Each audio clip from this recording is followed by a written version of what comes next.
Hillary Clinton. I discovered years ago that I used to do some polling work and stuff for when she was running for the Senate the first time here in New York.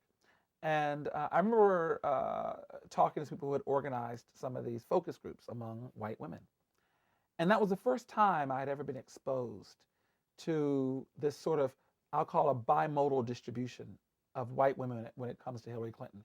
Either they loved her unconditionally or they wanted her hit by a bus and they wanted to be the ones driving the bus. And I was shocked by this. I thought that there was a, we all love, all white women love all white women, and so therefore everybody gonna get along. And I was like, what's going on? It threw me off, and I felt like Karen on Will and Grace. What's going on? And so here's my theory. I can't prove it, but but here's my theory.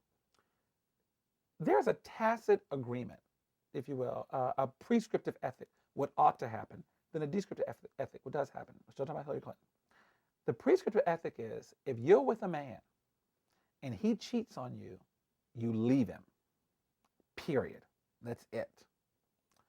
Hillary, her man cheated. We all heard about it. We all knew about it. I mean, it was an international sensation. And Hillary didn't leave. Well, quite frankly, most women don't leave. They just don't. Because if most women left, they say 50% of divorces, marriages end in divorce. I would argue, 90% of marriages would end in divorce. So then what was it about Hillary that upset people so? It was because she was this sort of public manifestation of the fact of saying to men, yes, you can cheat. Yes, we'll get pissed off, but we're going to stay. And so you've violated the rule, if you will. The rule is you're supposed to make them think you're going to leave. And so surely if Hillary doesn't leave Bill, then I ain't going to leave my man.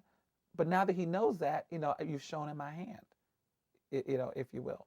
And so I would condense that down to, saying to Hillary Clinton, how dare you be so strong as to not do something I was too weak to do? And you've shown the hand, okay?